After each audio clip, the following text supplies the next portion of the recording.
Let me take you on a journey to a place we've all seen but rarely think about, those lonely gas stations on desolate highways. They may seem harmless, but after tonight, you'll never see them the same way again.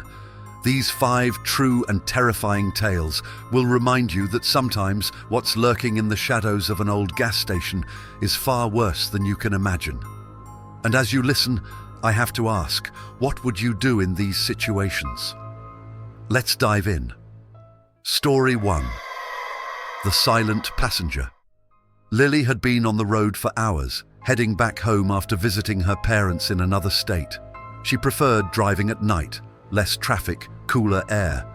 But something about this particular evening felt different. The desert highway stretched endlessly, the horizon swallowed by darkness. Her car's fuel gauge dipped toward empty, and she sighed, glancing at her GPS. It directed her to a gas station a few miles ahead, but when she pulled up, the place looked like a relic from another era.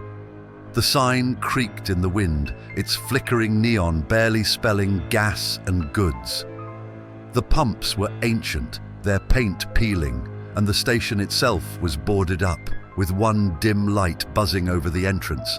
She hesitated but had no choice. There wasn't another gas station for miles. Lily pulled up to the nearest pump and got out, the night air cold against her skin. She swiped her card, relieved when the machine accepted it, and began fueling. As she waited, the quietness of the place began to gnaw at her. There were no sounds, no crickets, no distant cars, not even the hum of the gas station's old sign. It was as if the world had been muted. She glanced toward the building. The windows were boarded up, but she swore she saw movement behind the cracks. A shiver ran down her spine, and she turned back to her car, only to freeze. A shadowy figure sat in the passenger seat, unmoving and featureless. Her breath caught in her throat. The figure had no discernible face, no eyes, yet she felt its gaze piercing through her. Her first instinct was to run, but her legs felt like lead. Her heart pounded in her ears as she reached out, trembling, to pull the gas nozzle from her car. As she did, the car horn suddenly blared, loud and jarring in the stillness. The figure in the car turned its head sharply toward her. It moved with unnatural precision, its dark form shifting like smoke trapped in human shape. Lily screamed, dropping the nozzle and stumbling backward. Behind her, the station door creaked open. She turned to see an older man stepping out, his face worn and his eyes sharp under the brim of a dusty hat. He held a shotgun, the barrel pointed low, but ready. "You saw it, didn't you?" the man asked, his voice rough and steady. What is that thing?" Lily stammered, her voice barely above a whisper. The man didn't answer immediately. Instead, he motioned for her to come closer. She hesitated, her gaze darting back to her car. The figure was gone. "It's still here," the man said, his tone grim. "It's just waiting." "Waiting for what?" she asked, her voice trembling. "For you to go back to that car," he replied. "That's how it gets you." Lily's mind raced. She couldn't leave her car behind, but every instinct told her the man was right. Something about the figure felt predatory, like it was hunting her. "What is it?" she asked again. The man finally sighed and leaned against the doorframe. "Been here 30 years, and I still don't know. It shows up every so often, usually late at night. Folks like you come through, and sometimes they leave just fine. Other times..." His voice trailed off, and he looked toward the horizon. "What happens other times?" The man hesitated. "Other times people leave in that car, and they're never seen again." Lily's stomach churned. "What do I do?" The man rubbed his jaw, considering. "Your best bet is to leave it. Walk away. I can give you a ride to town." But Lily shook her head. "I can't just abandon my car." The man's face darkened. "It's not your car anymore." A low growl echoed from the darkness. Lily spun around, but the sound seemed to come from everywhere and nowhere. The car's headlights flickered on, bathing the station in harsh, unnatural light. "You need to decide now," the man said, his voice urgent. Torn, Lily took a hesitant step toward the car. The growling grew louder, and the shadows around the vehicle seemed to shift, twisting unnaturally. Her mind screamed at her to turn back, but she couldn't leave all her belongings, or the car she'd worked so hard to pay off. Suddenly, the man grabbed her arm. "You go back to that car, you're as good as gone." The headlights blinked off, plunging the station into darkness. For a moment, all was silent. Then the car engine roared to life. Lily's breath hitched as the vehicle lurched forward, its tires screeching against the pavement. The shadowy figure was back in the driver's seat, its head snapping toward her before the car sped off into the night. Lily stood frozen, watching her car disappear down the empty highway. The man let out a long sigh and lowered his shotgun. "It took another one," he muttered. "What does it want?" Lily asked, her voice shaking. "Who knows? All I know is, once it drives off, that car's gone, and whoever's in it, they're gone too. Have you ever tried to stop it?" The man looked at her, his expression unreadable. "Once. It didn't end well." The growling noise returned, softer now, like a warning. The man stepped back into the station, motioning for her to follow. "You're safer inside. It doesn't usually stick around after it's taken what it wants." Lily hesitated, but followed him, her mind reeling. As they sat in the dimly lit station, the man poured her a cup of black coffee. "What do I do now?" she asked. "Call someone, get a ride to town, forget about the car," he said, "and don't come back here at night." Lily nodded, though she knew she'd never forget what she'd seen. Weeks later, her car was found abandoned on a highway hundreds of miles away. There was no sign of the shadowy figure or of whoever had been driving. What would you have done in Lily's place? Let us know in the comments. And if this story gave you chills, don't forget to like, subscribe, and share it with someone who loves a good scare. Story 2. The attendant who never left Jake wasn't particularly thrilled about his new job as a graveyard shift attendant at a rural gas station, but he needed the money, and it was the only gig he could find after moving to the small town of Clearwater. The station was old, barely updated since the 70s, and the few co-workers he'd met during his brief training were an odd bunch. "Don't mind the quirks," the manager had said with a shrug. "This place has history." That history came with whispers and stories, passed around like folklore. The one they told most often was about Eddie, a young man who'd worked at the station years ago. He supposedly died on the job, though no one could agree on how. Some said it was a freak accident with the pumps. Others claimed Eddie had been robbed and killed. Either way, the story always ended the same. Eddie still clocks in. Jake brushed it off as small-town superstition, but as he settled into his routine, he couldn't deny the station's eerie atmosphere. The fluorescent lights buzzed incessantly, the soda machine groaned at random intervals, and the ancient clock on the wall ticked just a little too loud. Most nights were uneventful though, with only the occasional trucker or late-night traveler stopping by. One night, about a month into his job, Jake was refilling the coffee machine when the bell at the front counter rang. He glanced over but saw no one. "Probably the wind," he muttered, continuing his task. But then it rang again. This time, it didn't stop. The sound grew louder and louder, echoing through the empty station. Irritated, Jake walked over and grabbed the bell to silence it. The moment his hand touched it, the noise stopped, replaced by a deafening silence. The station seemed to hold its breath. Then faintly, he heard footsteps, slow and deliberate, coming from the back storage room. "Hello?" he called out, his voice unsteady. No answer. He grabbed a flashlight from under the counter and crept toward the storeroom. The air grew colder with each step, and his pulse pounded in his ears. Pushing the door open, he swept the flashlight around. Nothing, just shelves of old stock and cleaning supplies. Jake let out a shaky laugh. "Get a grip," he told himself, turning to leave. That's when he saw it. A shadowy figure standing in the corner. It was tall and thin, with a vaguely human shape, but its face was featureless, as though it had been wiped clean. Jake froze, unable to look away. The figure didn't move but seemed to grow darker, absorbing the dim light around it. Finally, it tilted its head as if studying him. Before Jake could react, the storeroom door slammed shut. He stumbled back, dropping the flashlight. The bulb shattered, plunging the room into darkness. Panicking, he fumbled for the door handle, but it wouldn't budge. The air grew heavy, pressing against his chest. Then he heard it, a low, guttural whisper right behind him. "Don't touch my bell," Jake screamed and threw himself against the door. It flew open, and he tumbled into the main station. The lights flickered violently, and the sound of footsteps echoed through the building. He didn't stop to look back.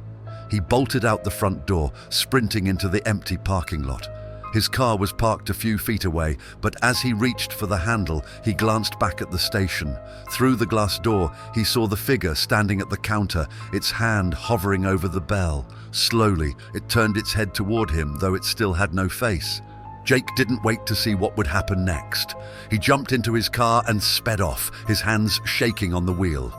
The next day, Jake returned to the station, determined to quit. His manager looked up from a stack of papers, raising an eyebrow. "Rough night?" "You could say that," Jake replied, swallowing hard. "I saw someone or something." The manager's expression darkened. "Did you touch the bell?" Jake nodded hesitantly. The manager sighed and leaned back in his chair. "You shouldn't have done that. Eddie doesn't like it when people mess with his bell." Jake's stomach churned. "You're kidding, right?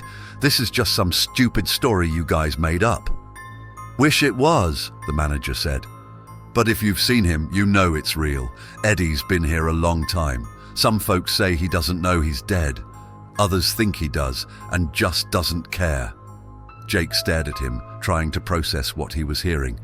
"Why hasn't anyone, I don't know, done something about it?" The manager shrugged. "What can we do? He's harmless, mostly. Just don't provoke him." "But I didn't do anything."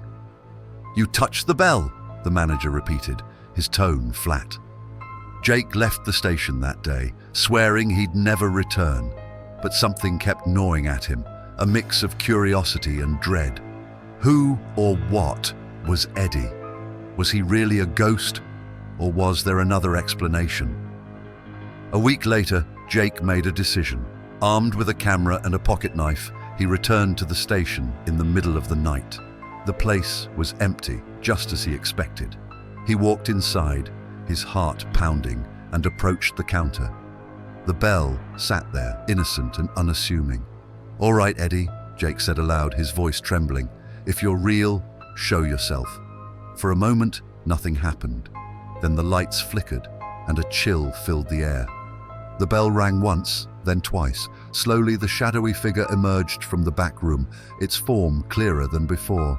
Jake raised his camera, snapping photos as his hands shook. "What do you want?" he asked, his voice barely above a whisper. The figure tilted its head, just like before. Then, in a voice that sounded like wind through broken glass, it replied, "To work." Jake's blood ran cold. He stumbled backward, dropping the camera, and bolted out of the station. The next morning, he returned to retrieve the camera. The photos were blurry, but one stood out, a clear image of the counter, with Eddie's faint figure standing behind it, his hand on the bell. Jake never told anyone about what he'd seen, but he quit his job and moved away shortly after. The gas station remained open, and the stories about Eddie continued. Some say he's harmless, just a ghost stuck in his routine. Others claim he's waiting for something or someone. What do you think Eddie really wants? Share your thoughts in the comments, and don't forget to like and subscribe for more chilling stories like this one. Story 3. Midnight Calls. Claire had always been a night owl, so working the graveyard shift at the gas station wasn't a problem, or so she thought. The pay wasn't great, and the occasional drunk customer was annoying, but for the most part, the hours were quiet, uneventful. The station was on a lonely stretch of highway, miles away from the nearest town. It was the kind of place that only saw traffic from truckers or desperate travelers running low on gas. Claire had worked there for 6 months without any real issues, aside from the station's old landline phone. The phone was ancient, a rotary model that sat on the counter like a relic from another time. The thing almost never rang, and when it did, it was usually the manager calling to check in. But that night, the phone rang more than Claire had ever heard it. It started around 2 a.m. She was restocking shelves when the shrill sound echoed through the empty store. Claire glanced at the phone, startled. It was rare for anyone to call at this hour. "Hello, Gas and Go," she said, picking up the receiver. There was no response, just silence. "Hello," she repeated, but the line went dead. Shrugging it off as a wrong number, she returned to her work, but a few minutes later, the phone rang again. This time, she hesitated before answering. "Gas and Go," she said cautiously. Again, no response, just a faint crackling sound like static, then a low whisper, "Check the cameras." Her blood ran cold. "Who is this?" she demanded, her voice shaking. But the line went dead again. Claire's heart raced as she hung up the phone. She glanced toward the security monitors behind the counter. They displayed live feeds from several cameras positioned around the station. At first glance, everything seemed normal. The pumps were empty, the lot was clear, and the aisles inside were undisturbed. Then she noticed something on camera 3, the feed for the pump closest to the road. A figure was standing there, motionless. The person was tall, wearing a dark hoodie that obscured their face. They weren't moving, just staring directly at the camera. Claire froze, her mind racing. She quickly looked out the window toward the pump. It was empty. Her stomach churned as she looked back at the monitor. The figure was still there. The phone rang again, making her jump. She didn't want to answer, but her hand seemed to move on its own. Slowly, she lifted the receiver. "Hello?" The same whisper replied, barely audible. "I'm closer now." Claire slammed the phone down, her chest tightening with fear. She glanced at the monitor again. The figure was gone from pump 3, but now it stood at the door to the store, staring directly into the camera mounted above it. Terrified, she turned to the door. It was locked, the bolt firmly in place. But when she looked out the glass, there was no one there. The phone rang again. Her hands trembled as she picked it up. "Stop this!" she shouted. This time, the whisper was clearer. "I'm inside." Claire dropped the phone, her breath coming in shallow gasps. She spun around, scanning the aisles. The store appeared empty, but the oppressive silence felt like a presence in itself. Her eyes darted to the camera feed. All the monitors were filled with static, except one. Camera 4, which showed the back storage room, displayed a clear image. The door was slightly ajar, and in the shadows, she saw the figure standing there, its face still hidden beneath the hoodie. "No," she whispered to herself, backing away toward the front counter. She grabbed her phone and dialed 911. As she pressed the call button, the lights flickered, and the store was plunged into momentary darkness. When they came back on, the storage room door was wide open. The line connected, and a calm voice answered. 911, what's your emergency?" "There's someone in the store," Claire cried. "I'm at the Gas and Go on Route 17. Please send someone." The operator's voice remained steady. "Can you describe the intruder?" "They're wearing a hoodie. They keep moving between the cameras. Please hurry." The operator paused. "Ma'am, I see that location on the map, but I need to tell you, no one's been working there for years." Claire's blood turned to ice. "What are you talking about? I'm here. I work here." "The Gas and Go on Route 17 closed down after a fire 3 years ago. There's no active address for that location anymore." The line went dead. Claire stared at the phone in disbelief. Her surroundings felt different now, as though the air itself had shifted. She looked back at the monitors. All of them were static now. Slowly, she walked toward the storage room, her heart pounding. She didn't want to go, but something compelled her, like she was no longer in control of her own body. The door creaked as she pushed it open. The room was empty, but the air was thick with an unnatural chill. In the corner where the figure had stood, she saw something that made her stomach drop. A dusty, broken phone, identical to the one on the counter. She reached out to touch it, and the moment her fingers brushed the surface, a sharp sound pierced the air. The store's phone was ringing again. Claire backed out of the storage room, her breaths shallow. She returned to the counter, staring at the phone as it rang incessantly. Her hand shook as she picked up the receiver. "Hello?" she whispered. This time, the voice wasn't a whisper. It was loud, distorted, and filled with malice. "You're next."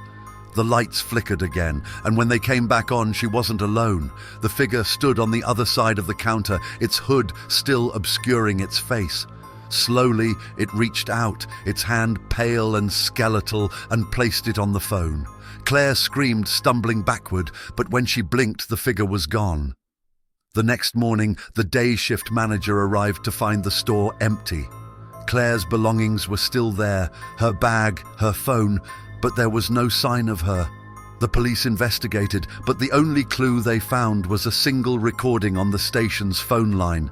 It was Claire's voice, trembling and full of fear. "Hello? Hello?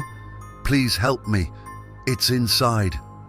The case remains unsolved, and the Gas and Go has since been demolished.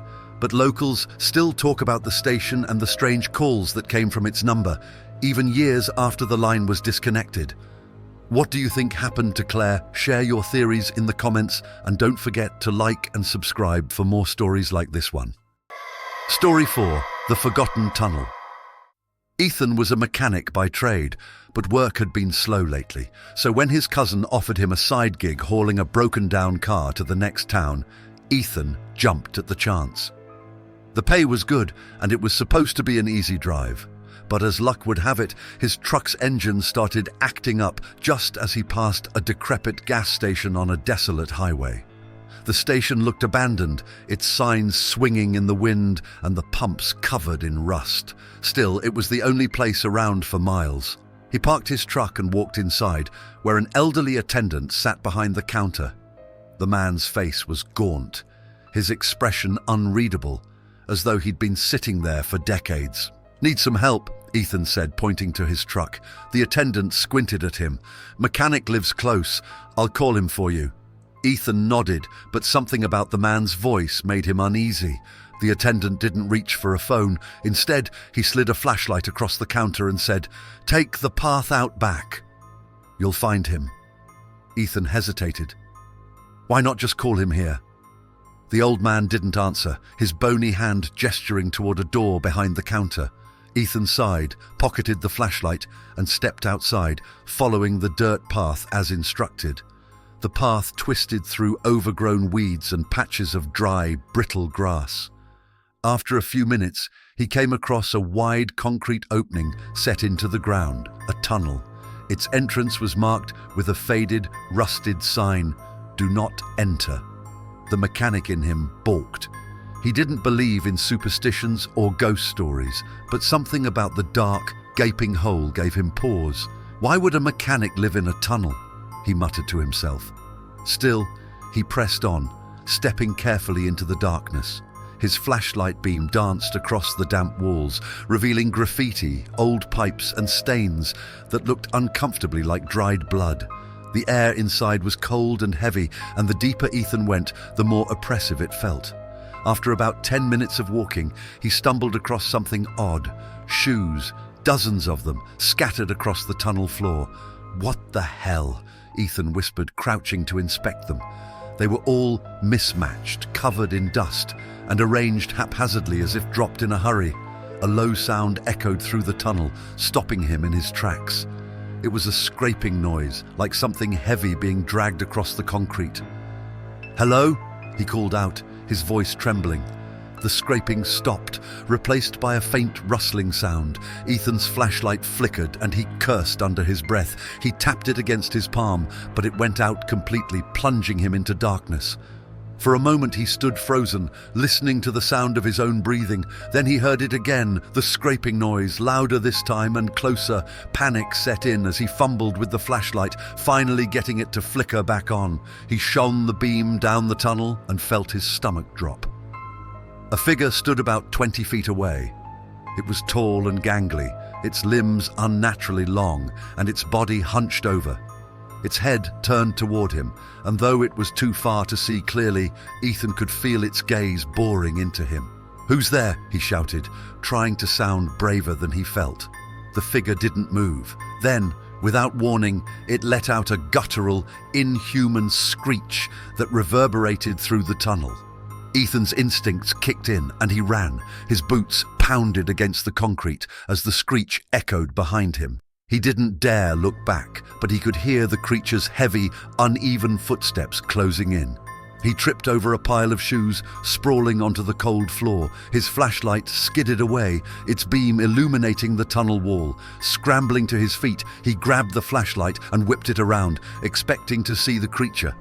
But it was gone. The tunnel was silent again except for his ragged breathing. He didn't wait to find out if it would return.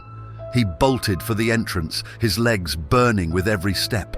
When he finally burst out into the night air, he collapsed onto the dirt path, gasping for breath. He looked back at the tunnel, half expecting to see the creature emerge, but the entrance was empty, dark and foreboding. The old man was waiting for him when he returned to the station. "You saw it, didn't you?" the attendant asked, his tone flat. "What the hell was that thing?" Ethan demanded, still trembling. The old man sighed, his bony fingers drumming against the counter. "Some say it's been down there for decades. Others say it's older than the tunnel itself. Whatever it is, it doesn't let people leave once it finds them." "Well, I got out," Ethan snapped. The old man's lips curled into a thin smile. "Did you?" Ethan frowned, confused. He turned to leave, but the attendant called after him. "You'll be back," he said. "They always come back." Ethan didn't plan to return, but something about the old man's words haunted him. Over the next few days, strange things began happening. His tools would go missing, only to turn up in odd places.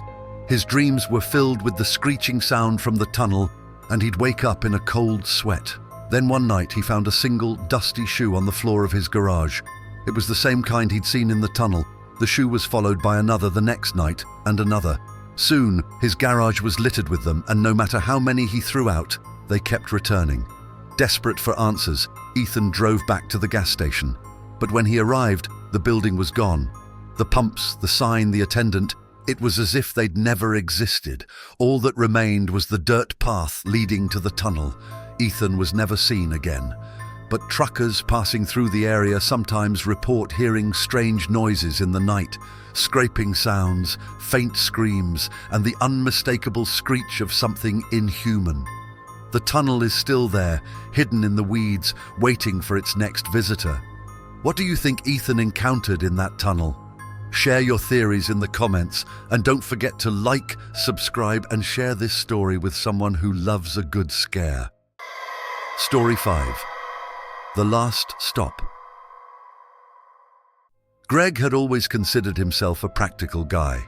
As a traveling salesman, he spent most of his life on the road, driving long hours between towns. He prided himself on his knack for spotting shortcuts and hidden back roads that others overlooked. One evening, as the sun dipped below the horizon, Greg's GPS warned him of heavy traffic on the main highway. Frustrated, he pulled over and consulted a map. There was a stretch of road that cut through the hills, saving him nearly an hour. "Why not?" he muttered to himself. The detour started out fine. The road was narrow and winding, but his car handled it well. Soon, the landscape shifted from rolling hills to dense woods. The further he drove, the darker it seemed to get, even though the clock read just after 7 p.m. Then, his fuel light came on. Greg sighed. He'd been so focused on the shortcut, he'd forgotten to refuel at his last stop. The GPS showed a gas station up ahead, a small dot labeled Hillview Station. When Greg pulled into the lot, the place looked ancient. The sign was cracked, the pumps were old-fashioned, and the building itself seemed to sag under its own weight. Still, the lights were on, and a faint glow spilled from the windows. As he stepped out of the car, he noticed how quiet it was. No crickets, no distant hum of traffic, just silence. Greg walked into the station, the bell over the door jingling. The interior was sparse. A few shelves of snacks, a counter with a cash register, and a single clerk standing behind it. The man looked ordinary enough, though his uniform was outdated and his expression unsettlingly neutral. "Fill up," Greg asked, trying to make conversation. The clerk didn't answer immediately. When he finally spoke, his voice was flat and slow. "Be careful, it's a long road ahead," Greg frowned. Thanks." The man handed him a receipt without saying another word. Shrugging off the interaction, Greg went back to his car and filled up. He was eager to leave, but as he drove off, he couldn't shake the feeling that the clerk's words were more than just idle conversation. About 30 minutes later, Greg noticed something strange. Despite driving steadily, the same gas station appeared on the side of the road again. The sign, the pumps, the building, it was identical. "No way," he muttered, pulling into the lot. He stepped inside and his heart sank. The same clerk was behind the counter, wearing the same vacant expression. Greg laughed nervously. "Looks like I made a wrong turn, huh?" The clerk didn't smile. "Be careful, it's a long road ahead." The words were the same, delivered in the exact same monotone. This time, Greg felt a shiver crawl up his spine. He filled up again, even though he was sure his tank was nearly full, and drove off. An hour later, it happened again. The same gas station, the same clerk, the same eerie warning. "Be careful. It's a long road ahead." Greg's hands gripped the steering wheel tightly as he sped away, determined to outrun whatever was happening. His GPS was useless now, showing only a blank screen. The radio sputtered with static. The trees lining the road seemed closer, darker, as though they were watching him. The road itself felt endless, looping in on itself like a twisted Mobius strip. By the fourth time, he arrived at the gas station. Greg was unraveling. He burst through the door, slamming his hands on the counter. "What's going on here?" he shouted. The clerk's expression didn't change. "Be careful, it's a long road ahead." "Stop saying that," Greg yelled. "What do you want from me?" The clerk blinked slowly, then tilted his head. Some people never make it out. Greg felt his blood run cold. He staggered back, the air in the station suddenly heavy and suffocating. The fluorescent lights buzzed loudly, flickering. For the first time, he noticed the faint smell of burning rubber. As he turned to leave, he saw something out of the corner of his eye. A shadow moved across the far end of the station, just beyond the shelves. It was tall and misshapen, with limbs too long for its body. Greg bolted for the door, his heart pounding. He jumped into his car, gunned the engine, and peeled out of the lot. This time, he didn't stop driving. He ignored the fuel gauge, which was inexplicably low again, and kept his eyes fixed on the road. But no matter how far he drove, the gas station appeared again, as if waiting for him. The lot was different now. The lights were off, and the building looked even more dilapidated. The pumps were rusted, the windows shattered. Greg's headlights barely illuminated the cracked pavement as he pulled in. He didn't want to go inside, but his car sputtered and died as soon as he stopped. Resigned, he pushed open the door and stepped into the dark station. The bell didn't jingle this time. The shelves were empty, the air thick with the stench of decay. "Hello?" he called out, his voice trembling. No answer. Greg turned to leave, but the door was gone. In its place was a solid wall. Panic set in as he stumbled through the aisles, searching for a way out. Then he heard it, a slow, deliberate scraping sound. He turned a corner and froze. The clerk was there, but his face was wrong. His eyes were hollow pits, his mouth stretched unnaturally wide into a grin that seemed to split his face in two. His body twitched as he stepped closer, his voice distorted and echoing. "Be careful, it's a long road ahead." Greg screamed, backing away. The scraping sound grew louder as something massive moved behind the clerk. A shadow emerged, the same twisted figure he'd seen earlier. The last thing Greg saw before the lights went out was the clerk reaching for him, his grin widening into an impossible shape. Greg's car was found weeks later, abandoned on the same stretch of road. The gas station. It was never located. Locals still tell stories about the Hillview station, a phantom stop on a forgotten highway.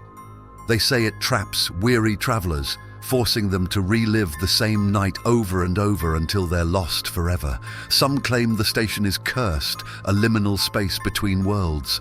Others believe it's a punishment, a reflection of one's deepest fears and regrets. No one knows for sure. But if you ever find yourself driving on an unfamiliar road late at night and a gas station appears out of nowhere, think twice before stopping. What would you do if you couldn't escape the same gas station? Share your theories in the comments, and don't forget to like, subscribe, and share this story with someone who loves a good mystery. So which story sent shivers down your spine? Share your thoughts below, and don't forget to like and subscribe for more chilling tales like these.